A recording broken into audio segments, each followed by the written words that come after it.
Welcome to Lynn Cullen Live. Talk radio without the static. Email your questions and comments to lynncullenshow@gmail.com. And now your host, Lynn Cullen.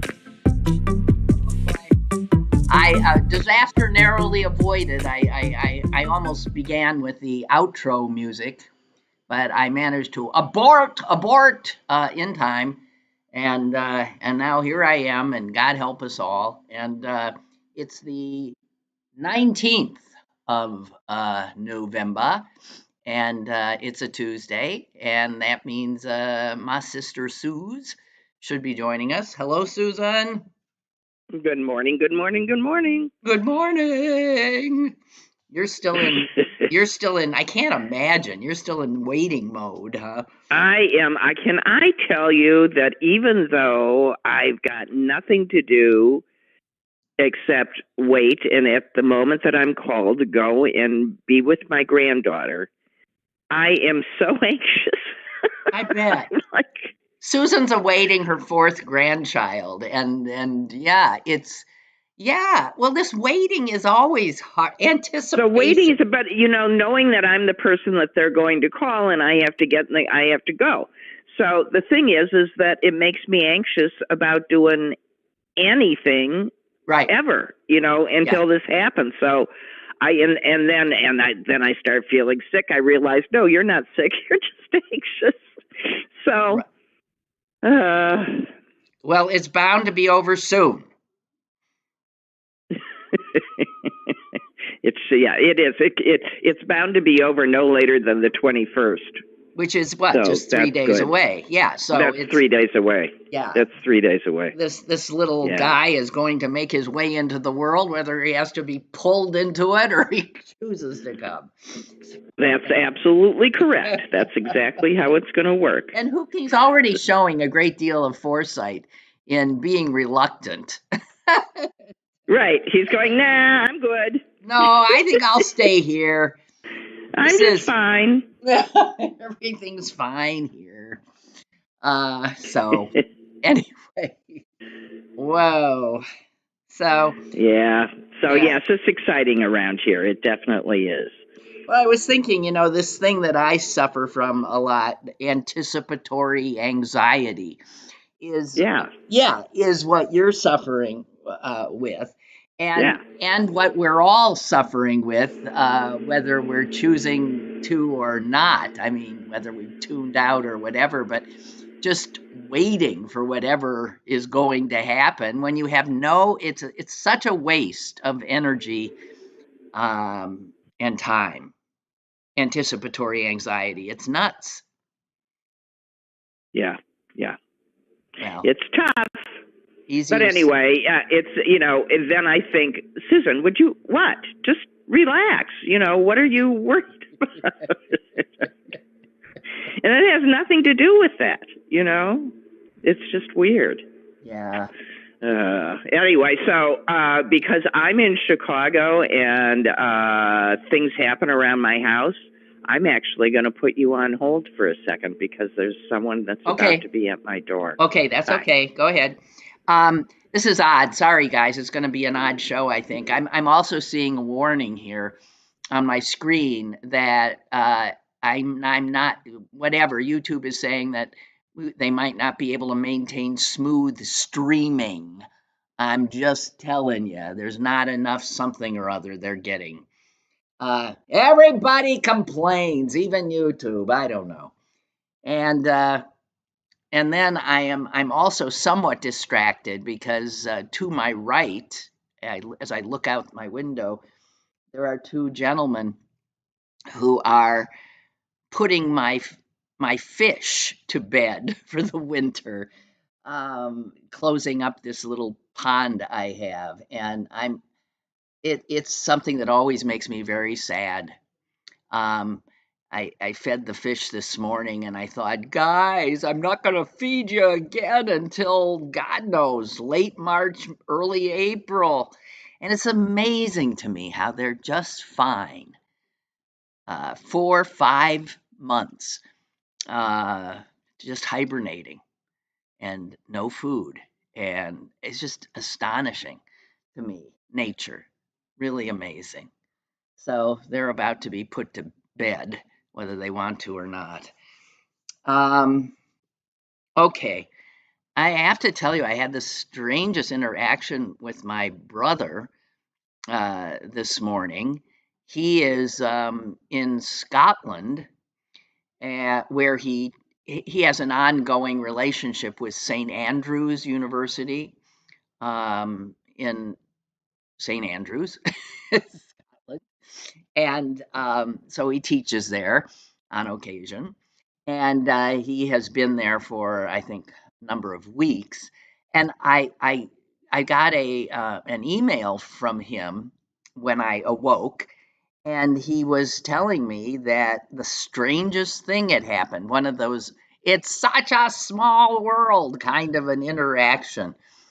And he sent me an email he had received from a PhD student at Edinburgh uh, who is studying in the same field my brother is an expert in, which is um, Icelandic sagas.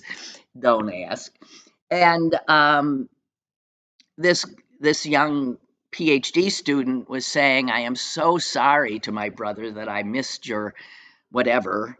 2 weeks ago, I was unable to get up to St. Andrews, but I will be there, and I want to. Can I possibly meet with you?" Hi, I'm Hi. sorry. Okay, Susan, I'm just telling this story about how our brother sent me a email today about an email he had received from a PhD student at Edinburgh Yeah. who was apologizing for and telling how sorry he was that he had missed Bill's something speech or something at St. Andrews the week before, Right. but how he was so hoping because his dissertation advisor had said that Bill was still there. Is it possible that Bill could possibly meet with him because he'd be coming up and blah blah blah, and the guy is doing his PhD thesis in something about, guess what, Icelandic Uh, sagas. Icelandic sagas, right. Yeah.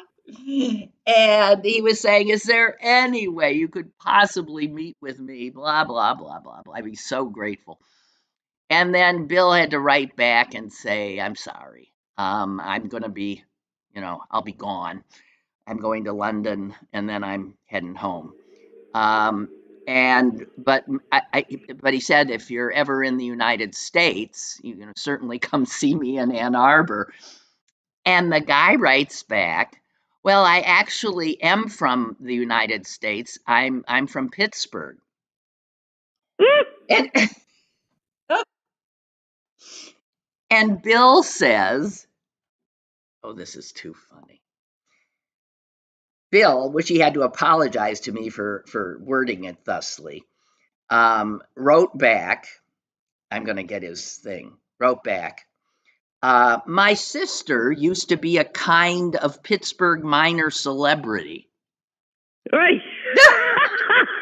That What? sounds like our brother. He- so he writes back. He writes to the guy. My sister used to be a kind of Pittsburgh. I mean, my God, he can't devalue me anymore. A kind of Pittsburgh minor celebrity, now retired, Lynn Cullen. Anyway, I should be back next year if you're in Ann Arbor, just let me know. And the guy writes back and says, "I know Lynn Cullen. Um, her son and I were best friends." How odd is that? I said, "Who the hell is this kid?" And my brother says, "A guy named J.D. Moore." I thought, "What? J.D.? How odd is that?" Very odd.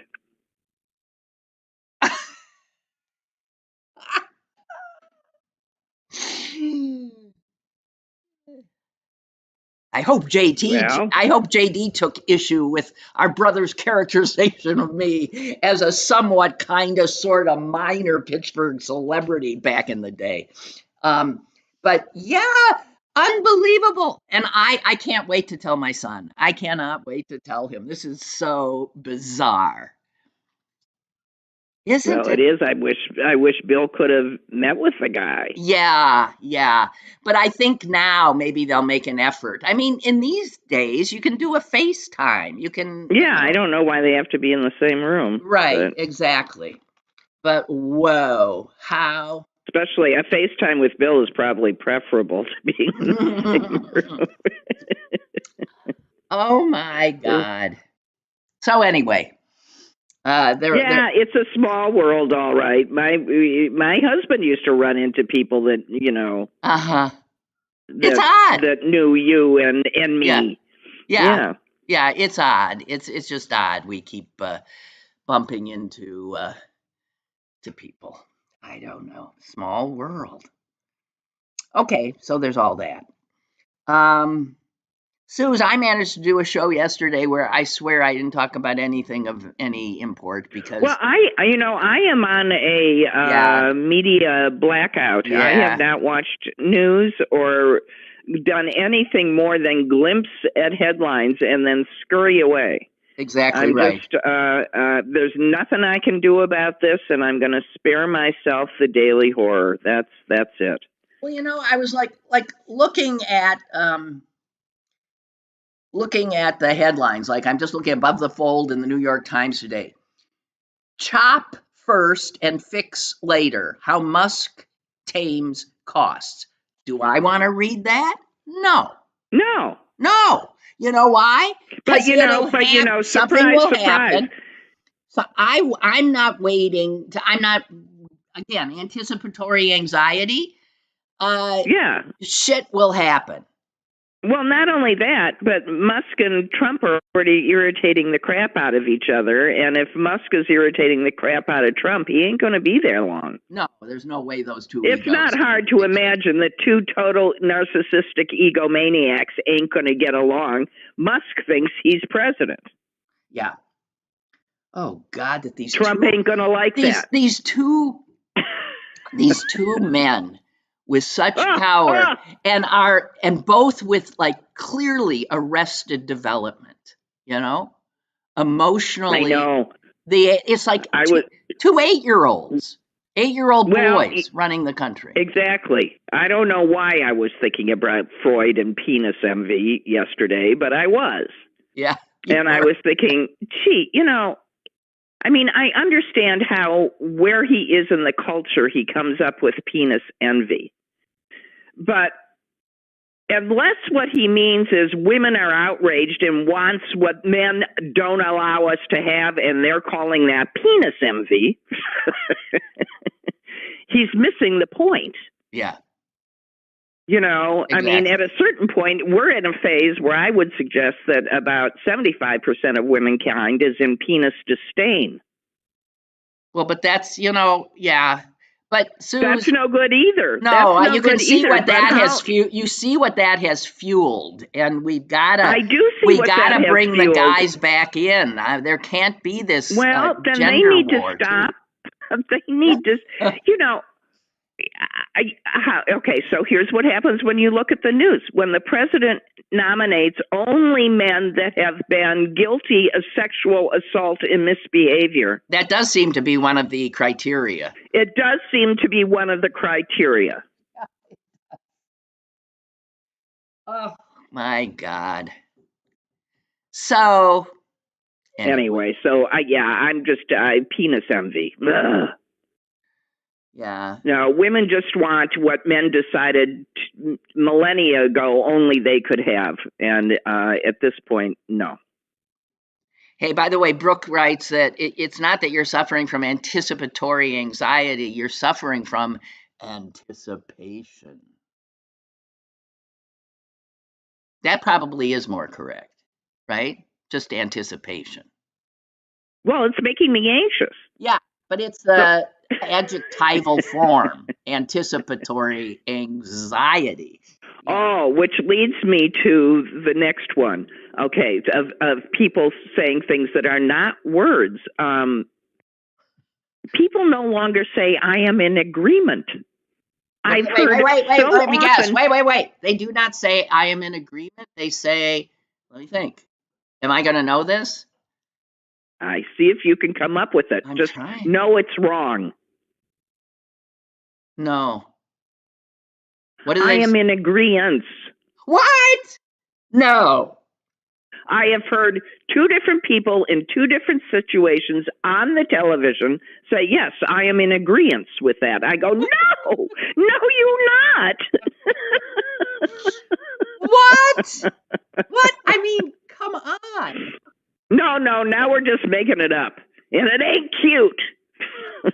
Agreeance. Hey, Suze, the word, and I still don't have it in my head, but I'm going to share it with you because I talked about it yesterday. A new word that's so perfect for these times, and it's latibulate. Latibulate. And I will use it in a sentence. Okay. I would suggest it doesn't have anything to do with the leg bone, right? No. I think that you are spending a great deal of your time latibulating. Well, it doesn't help me, but you are latibulating. And here's what latibulate What does that means. mean? Lying on the couch and getting stoned? It means to hide in a corner or place of safety to escape reality or until conditions improve. How is that not the most perfect word That's ever? Absolutely perfect. It does mean, in my case, lying on the couch and getting stoned. Latibulate. I just love it, but I just can't get it in my head. I had to go look it up before I told you about it because I can't. Nothing sticks in this. Yeah. I mean, I have to do this because every time I don't totally make myself zoned out, I end up lashing out at perfectly innocent men who say things to me. And then I go, and furthermore. Oh, geez, you're a wreck. Okay. Oh, no, it's like this guy that I put up with for years because he went to grade school with my husband and he was a friend. He was also a racist and a bigot and a total awful human being. So he, who I have not talked to in 10 years, of course, contacts me now. Ugh. What, to gloat? Tell me to take 10, he said, take 10 deep breaths. Oh, how awful. And so, Yeah, well, I was pleased because this guy used to donate to my campaigns, but it always came with a note calling me his favorite commie. So I just said, gee, how the hell are you? Been a long time. And I remember how much pleasure you used to get out of calling me a commie. And now you guys have your lips firmly on Putin's ass. Isn't the world interesting? That's what I wrote him. That's good. That's okay. But, it's all this ugliness. I'm so sick of it. No, he wrote back he missed me. Oh, fuck him. Anyway. Jeez. Yeah. Hey, here's what I came upon in all my scrolling around today that I think is the smartest thing I've heard for at least 24 hours. And see if you don't agree. Here it is. No one ever tells you how often you'll whisper righty tighty, lefty loosey to yourself as an adult. Oh, God. It's like 6 times a day. No, isn't it? It is so true. Every time I turn on the hose or something, right? I'm always doing lefty loosey, righty tighty, or particularly a light bulb. Or light bulbs. But how do you do that too? You think lefty loosey? Oh, all the time. But why isn't that odd that it's not just sort of there? Oh, I do all sorts of things. So tell me to turn right, and unless I'm going to turn Oh, you're going to go I left. automatically turn left. I have to, either say I pledge allegiance I know which is my right hand. It just does it. Or I have to look at my hands and hold one up, and the one where the L is facing the right way is my left. You know that trick? You hold your hands up in front of you? I don't have that problem. Okay, but hold your hands up in front of you. Yeah. Your left hand, when you hold your hands up with the thumbs out, perpendicular, then your left hand makes an L. Like loser. Like left. What? In this case, like left. Yes. Okay. Also like loser. Well, I don't have to do any of that because I do. I do. I know some people have a real problem with left and right, but I who don't, still, when it comes to unscrewing anything or tightening something, am always saying, lefty, loosey, righty, tighty. That's odd, right. I think. But when I saw that, I thought, everybody does it because it's useful, and it's a mnemonic that everybody knows, and it's actually useful. Yeah. So, okay, speaking of, nothing in particular. But I don't think to comment on it. But the minute you said it, I had to admit that floats through my head all the time. Yeah, it does. It does. So, I'm still avoiding anything of note. I forgot what I was going to say. Are you watching DaVinci? No, but I will start because I can. Oh, okay. Or Leonardo. I don't know if that's what it's called. Leonardo. No, the Burns thing on PBS. Ken Burns' 4-hour thing about Leonardo da Vinci began last night with the first 2 hours, and it really is mind-blowing. What a extraordinary human being. God, just mind-blowing. And if you're not... When you...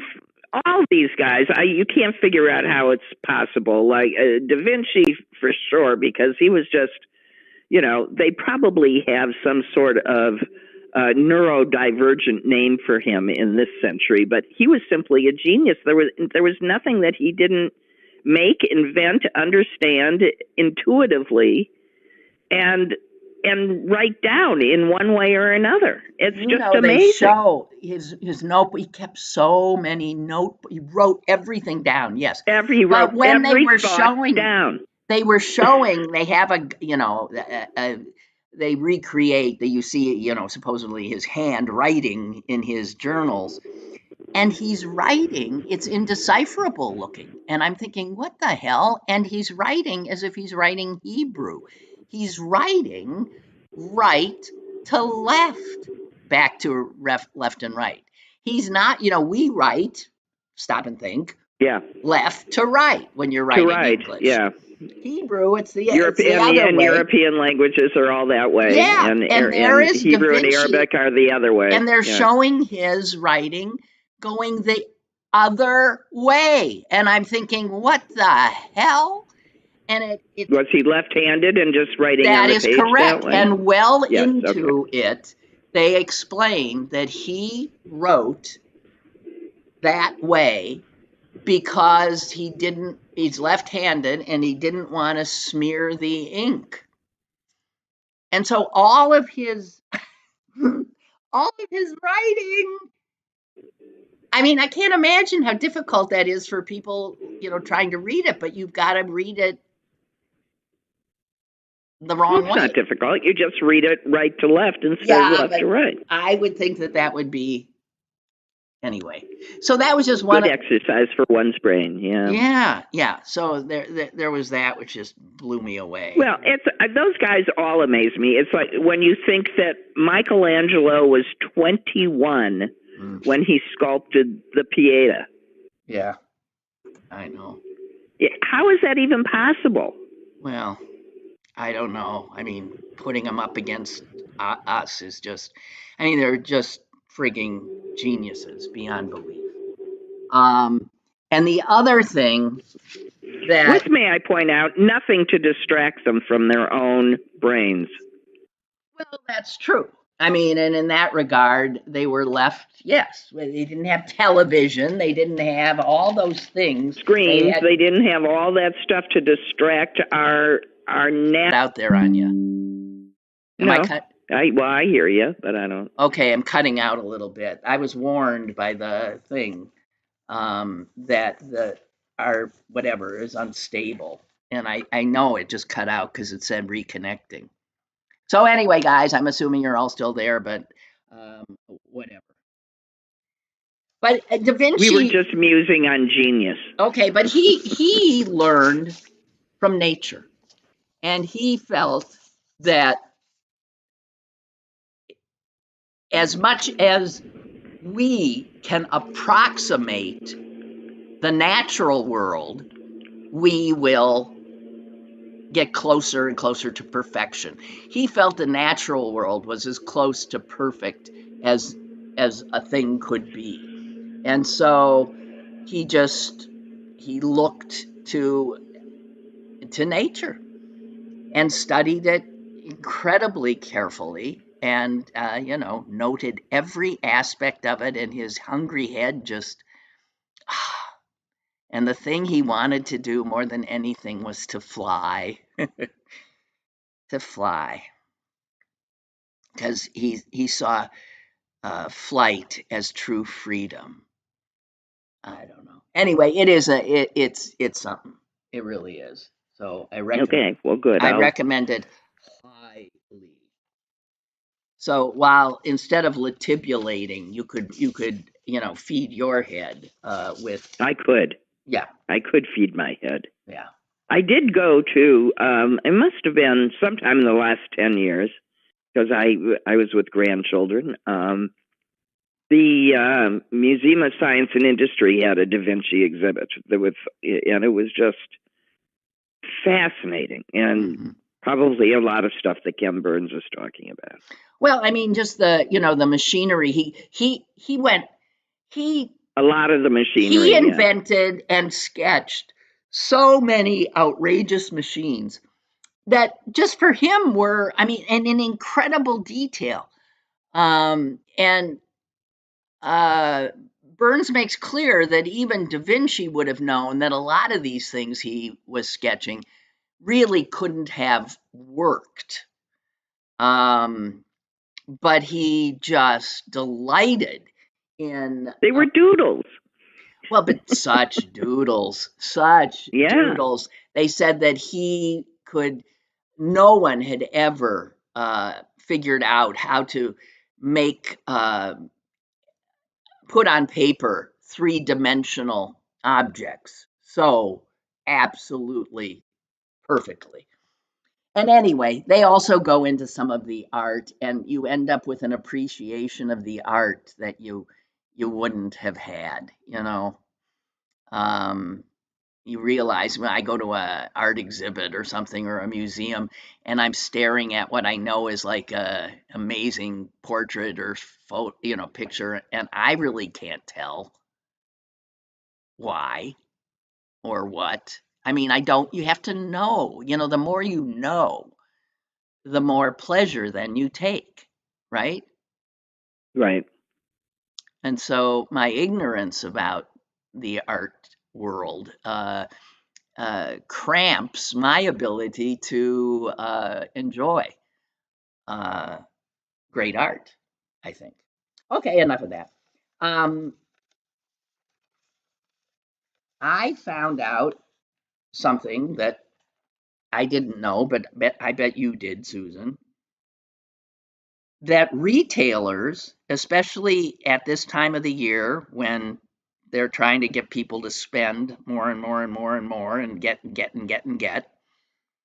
that retailers will, if you order something and you then try to return it, will often just say, keep it. Right. There are landfills of return merchandise. Yeah, we'll give you your money. They give you your money back and tell you to keep it. Amazon does that all the time, especially with the smaller purchases. Well, that It's of just course they're not going to yeah. do it with a with a car, but they are Right. doing things under $30. It costs them money to have to take something back, so they just as soon you keep it. Now they don't all do it, or certainly they don't advertise that they do it, because otherwise people would No, yeah, take yeah, advantage. right, But right. yes, but Amazon Yeah, and does. they don't always do it, and particularly not with more expensive items. They won't. But yeah, I No, would say 30 or under. Yeah. that's what they say in this article. And it says that companies do not advertise this kind of policy, but and in fact, about 64% of all the items that did get this just keep it response did cost less than $20. So it's not. Yeah. It just doesn't make any sense for It's them not to have to economical to pay the restock it. postage and restocking. Yeah. So, but in reading the article, I came upon two other things where, because so many Americans now only seem to buy things that are delivered to them, right? Online, Right. which I decry myself, but Me too, but there's nothing in the stores anymore as a result. oh, it's just horrible.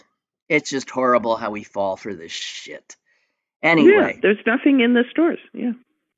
so they, if you're one of those people, I mean, on my street, I mean, I can't tell you. Well, you know how many times trucks are pulling up. I mean, and then Yes. after all the packages, you can see half the people on the street are getting their meals delivered too.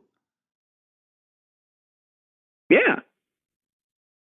So, but again, let me tell you that the economy that we, with our insatiable need for things brought immediately to us, the jobs for the people that have to bring that stuff to us, those aren't good jobs. No. Those aren't good jobs. And our demand for what they're bringing to us is, that's why I so hate it. I just so hate that our stupid little needs that are just indefensible, indefensible, create the these fact ugly that economies. but the pandemic fueled a lot of this, and in fact, it's made life a lot easier for people who previously had difficulty going out to source what they needed. And the fact that it's now as easy to have groceries delivered as it is to go to the grocery store yourself is, for many people, life-saving. Well, yeah, but that's not the majority. And I'm telling you, the majority's unnecessary desires begot this. That's the silver lining, that some people's lives were improved immeasurably. But mostly it's just our like own. two working parents kind of families where getting to the grocery store is not all that. If you can go online and have it delivered to you, and that's 2 hours back for your day. Yeah. I mean, it's not all. There's a reason why it's not going away, and it's not all just ne'er-do-wells who should be getting off their tushes and giving other people's jobs. It's things morph and change, and there are consequences. One of them is that shopping in store is no longer as much fun as it used to be because they can't afford to stock things that they don't think people are going to come in and see. So there's a much bigger selection of what any store has online than in any given store. I hate it. Anyway, the companies, it says here, do you know there's something called bracketing that people do who now shop in this way? the retailers call it bracketing. And what it is, and you'll know as soon as I tell you, people who order the same piece of clothing in 3 different sizes. Right. Right? Because that's Because wanting their cake and eat it too, right? So I can't go to the store and try it on, so I'll have them deliver all possibilities to me, and then I'll keep one and return all the others, which of Well, there are course, stores that have built their business model on this. yeah, There's a shoe store that online, one of the earliest online shoe stores, absolutely said buy a size up, buy a size down, or a high, buy all 3 and return the other 2. We want you to have a good fit. So some of the stores started this. well, And the clothing stores, the personal shopper online clothing people, where you fill out some profile, and every month they just send you a box of clothes. You pick out what you want, if anything, and send back what you don't. yeah, all right. I want stores back. I do too. God damn it. But they're unpleasant, and there's very few workers. I'm just saying, everything has its consequences. If you had asked me as a young woman when you find yourself living in Chicago, whether I would ever go shopping, I never go shopping in Chicago. It's no fun anymore. It's just not fun. Okay. Well, the other thing is called wardrobing. And yep, that's what I was talking about. No, but this is where, and I know people do this, and again, it's just, I don't know. It's when you buy a dress, something, wear once, and then return it. And return it. Well, they did that when the stores were here too. Yeah, well, they just didn't take the label off, and then they return it. I've always found that I would look. I have know people that would do that, and I would look at them and just ask them, what part of that is not stealing? Well, it is, and in fact, it turns out that a lot of the retailers they do, for those of you who use, who get all your stuff this way, they got your number if you're doing any of this stuff a lot. Their customer trustworthiness algorithms, which of course right. they keep, and they assess their customers. And if you start doing, if your algorithm says this person is, screwing with us constantly, they literally will not do business with you. Of course, you can move on to somebody else, I guess. I don't know. Oh. Yeah, they could start rating their customers and selling that to other people. You can monetize anything, and then you could, be like an Uber driver and the Uber passenger rating each other. I don't We're just like creating a nation of snitches. This is all a nation of snitches. Right. It is. It's snitches, and this is where we're heading. Barbara writes that one of the country's top retailers recently had a grand opening. Von Maur? I never heard of him. What's that? Suze, have you heard of no idea. It's obviously a retail thing. I've never heard of it. At South Hills Village? That still exists? See, I just don't think of it. Yeah, well, whatever. I don't shop online or offline or in stores much because I don't need anything. But yeah, I don't really either anymore. Yeah. But every once in a while I buy something because my closet on average is like 15, 20 years old. Everything in it. You get old, you don't need stuff. It's just stupid. I'm done. I'm just done. No. But when I do, I like to go to a store. I do like to go to a store, touch things, try them on, have that experience. Russ Bell's saying that Von Maur's is a high-end department store. Laura says it's pricey. Moved into our mall, comparable to Lord and Taylor. How can somebody?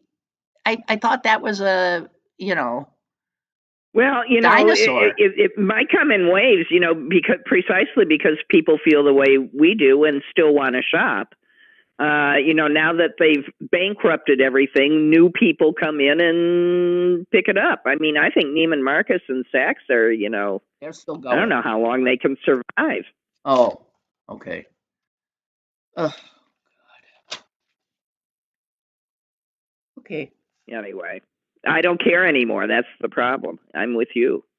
Yeah. All these things that I used to spend money on, from cosmetics to manicures to all of it, clothes, shoes. I mean, I buy. I now go to athletic clothes. I mean, I'm just a mess. Well, hey, I can't wear nice shoes anymore because of my screwed up foot and my, brace. So you gave yours all away. I'm so excited. I met a woman this weekend who I really liked, who wears my size. And I can't wait I already gave a whole bunch of them away, but I still have some. And I can't wait to be able to give her all my shoes that I loved. Yeah. It's nice to know that somebody you like might actually be using. Well, even I was saying to my daughter and her and her husband's niece, I know wears my size shoes, and I said, I've got so many pairs of very beautiful shoes, but they have those heels that I'm absolutely never ever going to wear again, and I don't want to, I'd rather give them to people that would enjoy them. So come look. Yeah, let somebody else put their back out of whack and screw up their feet wearing those goddamn things. You should torch them. Hey, we got callers. Oh, we do? I just noticed. This is survival. Hello. Hey, good morning, ladies. Hi. Good morning. I thought you might appreciate a non-political, you and your audience, a non-political but Iceland-related vignette. Okay? Okay. So, my freshman roommate in 1970 in college was from Reykjavik, Iceland. Okay. And his name is, he's still with us. His first name is Hrothmar, spelled Hrodmar. His last name is Helgason, spelled Helgason. Okay. Now, the reason I spelled all that out for you is that in Iceland, and you guys may already know this from your experience with your brother's expertise, but if he were to have a son, which he did, his son's surname would be his first name with son on the end of it. So, in other words, his first name is Hrothmar. If he had a son, he would give his son a first name, but his surname would be Hrothmar's son. Yes. Wow. Okay? Yeah. Similarly, if he had a daughter, his daughter would have a first name, and her surname would be Hrothmar Dottir, Dottir. So, yeah. So, and when I first learned this, and we first talked about this, and by the way, we just had our 50th class reunion, 1974 class at Westminster College, and he actually came over and spent the weekend with us after 50 years, because he only stayed at Westminster for 1 year, and then he went back to Iceland to finish medical school, and he became a pediatric cardiologist, and just a wonderful story. But he was able to come over with us and spend that weekend at our reunion, which was just wonderful. But one of the things in the course of our conversations, I at one point I said to him, how do you keep that genealogy straight when there's no continuation of surnames, from one generation to the next? Yeah. And he shrugged it off. He just basically said, well, we've been doing it that way for a couple thousand years, so I doubt we're going to give it up anytime soon. Whoa. No, I did not know that. It's interesting, isn't it? That's fascinating. And it's still adhered to. It's still adhered to. That is what they do in Iceland. Oh, yeah. Yeah? Oh, yeah, for sure. Yep. Wow. So I just thought you'd Well, thank you'd you. appreciate that No, little, I love it. little Thank you story so since you started off the show talking about Bill in Iceland. Thank you so much. I appreciate it. Okay. Yeah, good All right. story. Have a good day, guys. You too. Bye-bye. You Bye. too. I'm trying Bye-bye. to What are you trying to do? to figure out how that resounds in the culture because, you know, or redounds in the culture because we do place so much value on, in this culture, on patrilineage. Yeah. And they're doing the same thing, but it's on the first name. I mean, you know, there's clearly, I don't know.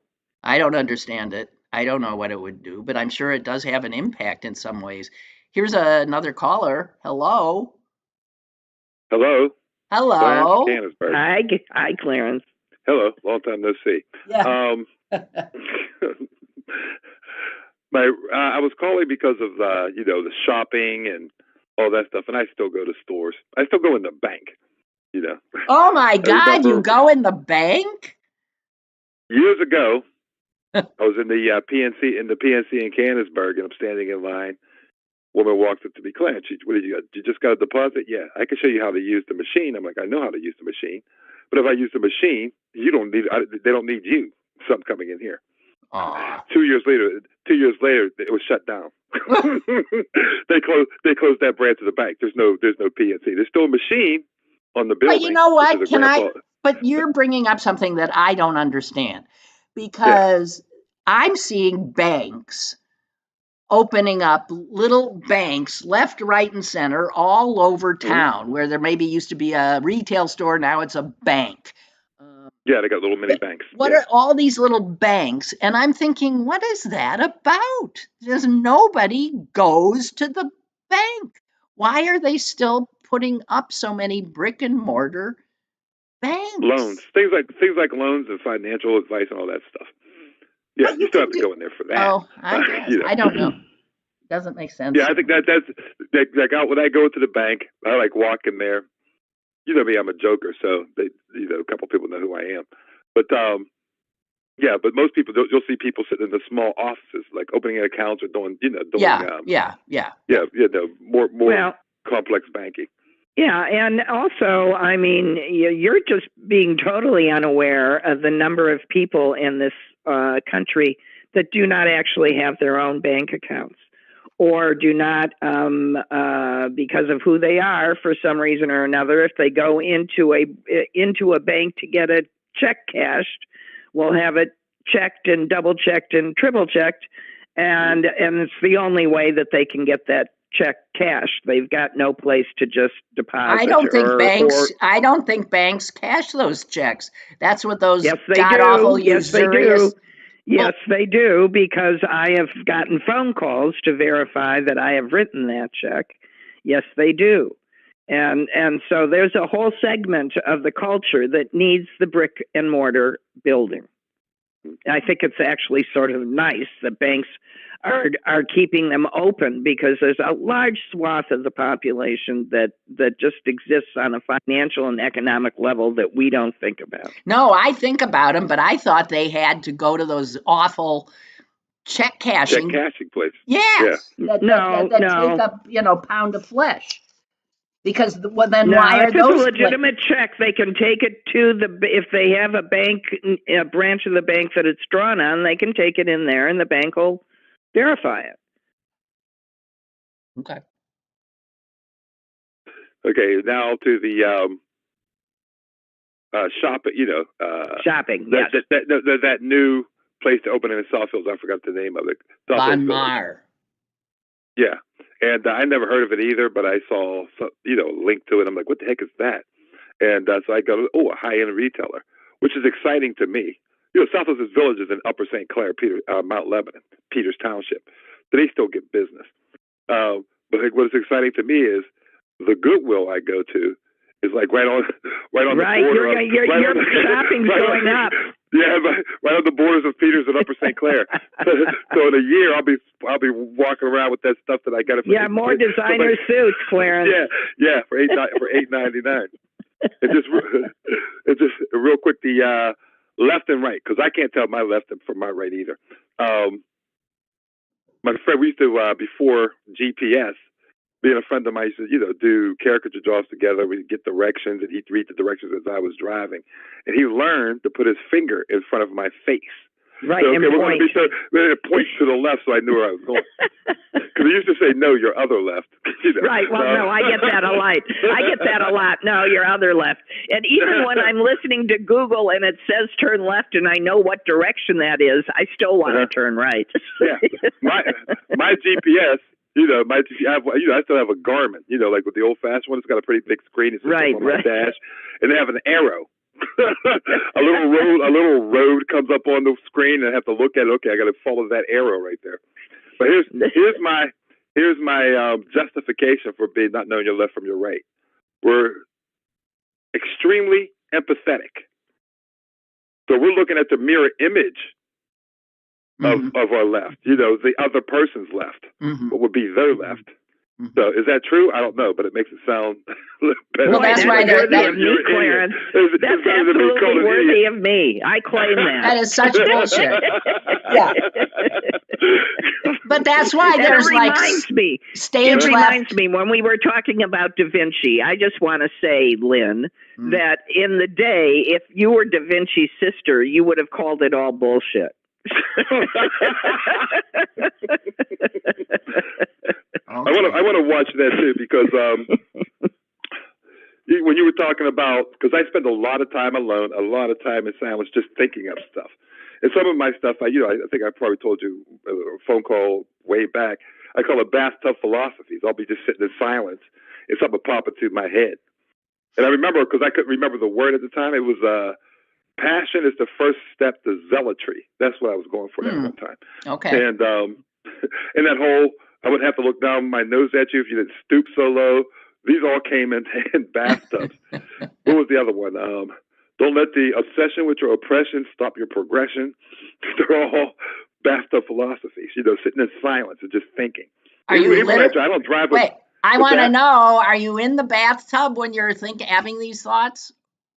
Yeah, literally in the bathtub. Oh, you are in the bathtub. Okay, yeah, okay. Bathtub moments. Yeah, get the visual, Lynn. Get the visual. I was getting the visual. Don't get the visual, Lynn. Do not get the visual.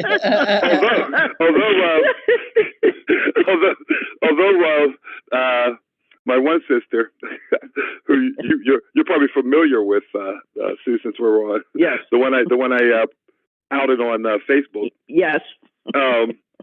She used to say, she said, you are so much like, she compared me to Fraser Crane. And I always thought I was more Niles. And she said, no, you and your stupid jokes. So you burn candles and have bubbles and stuff in your bathtub. I'm like, yeah, you got a point there. Yeah, you're more Niles. Yeah, I always thought I was more Niles than I was Fraser. Yeah, but Fraser does bad puns, though. That's where. That's true. But he's an asshole in a way that you simply are not. Well, thank you. That. I was going to say I'm going to question my assholeness. Yeah, what's that? Those are fighting words, I think, Clarence. I don't know. I think he values his. My language is not going to listen. I gotta move on here because I just saw what time it is, and I have some other stuff I got to get in here. But I'm Clarence from Canonsburg. And I'm still alive, just so you all know. Okay. Yeah. Okay, good. All right, okay. Bye, Clarence. I by the way, we do wellness checks on Clarence. Yeah. Well, Clarence and I happen to be together on Sunday. Just Sunday. We're together with Sissy White Liberal and some other folks. It was wonderful. Had a great time. That's nice. Okay, I'm looking at, oh God, you're kidding. Barbara says, here we are. House GOP introduces bill to ban newly elected Democrat from using the women's room at the Capitol. There's a, what, was there a There's a trans woman elected from where? Maryland, or I forget. So this is the first no, that's in Congress, maybe? I guess. Yeah. And do you believe that's the welcome?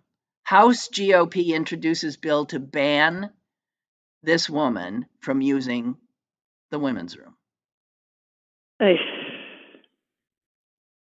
Oh. Okay. Yeah. Right. See, this is why I've gone on a news blackout. Yeah, I understand. No, I understand. I can't take it. I know it's really hard. By the way, Pat writes, as recently as last night. This is so weird. Iceland, where you're in our heads.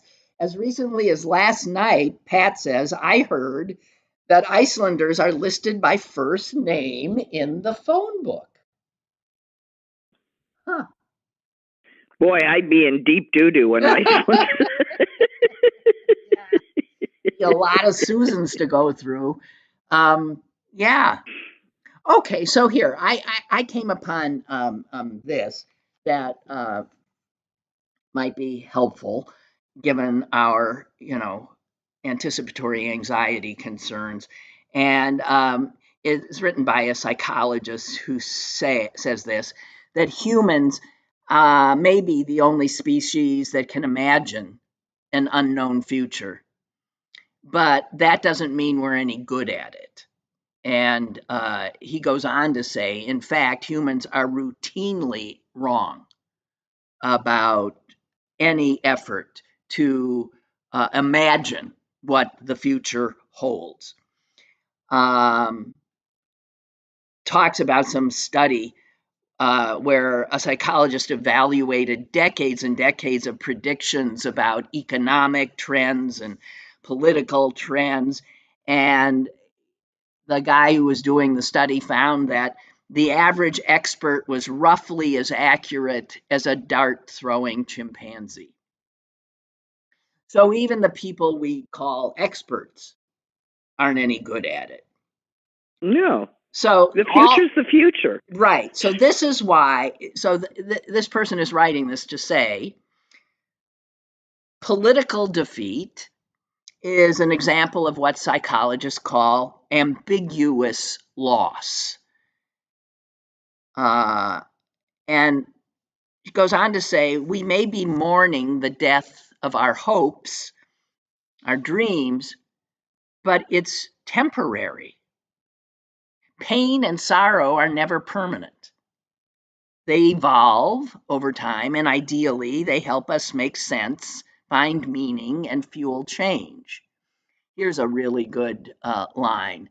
Nora, well, I don't agree with that. Okay, but Nora, maybe you'll agree with this. Nora McInerney puts it this way. We don't move on from grief.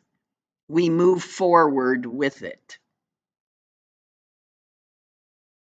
Well, yes, but that's not what he said two steps before that. It doesn't go away. But he says they evolve. He's not saying they go away. Yeah. I mean, the way I heard it put that really resonated with me about grief is it doesn't lessen, nothing happens, but like a tree, your life forms around it.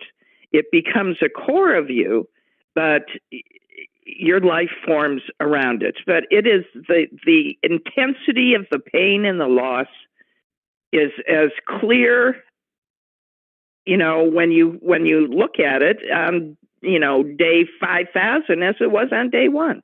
Mm-hmm.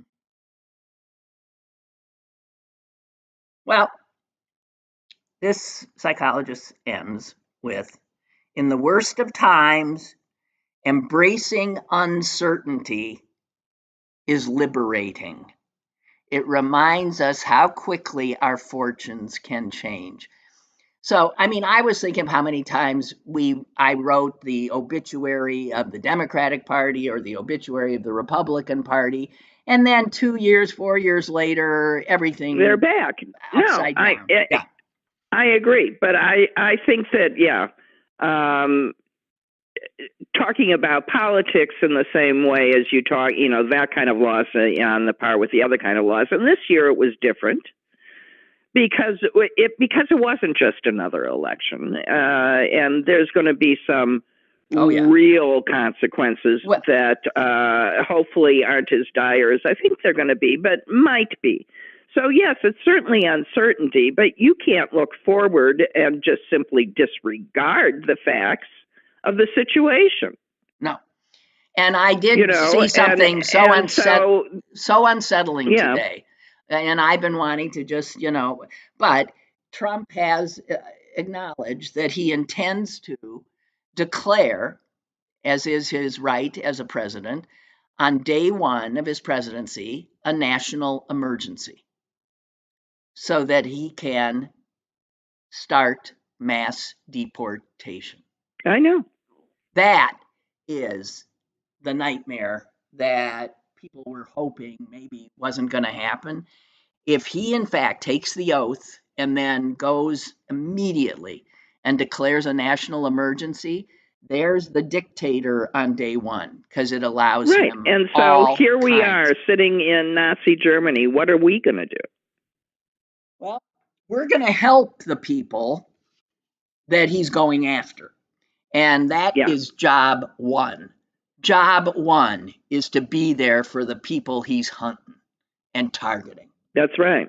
And that's it. Okay. And Art says if you still want to latibulate and not deal with any of this, he has a binge watching recommendation, Masters of the Air on Apple TV. Okay. Oh yeah, I know about that one too. Yeah. All right. So guys, I guess that's it.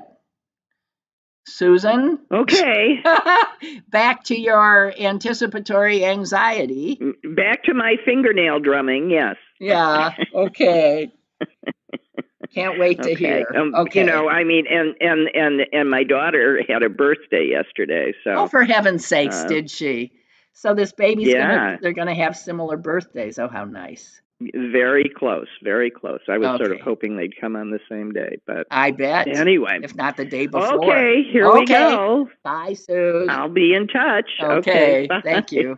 Bye. Bye. Bye. Okay, guys. Hope you don't mind that I'm avoiding most of everything, but we do what we have to do. Lynn Cullen Live, Monday through Thursday from 10 a.m. to 11 a.m. and archived at pghcitypaper.com. The opinions expressed on Lynn Cullen Live are those of the host and do not necessarily reflect the viewpoints of Pittsburgh City Paper or its advertisers.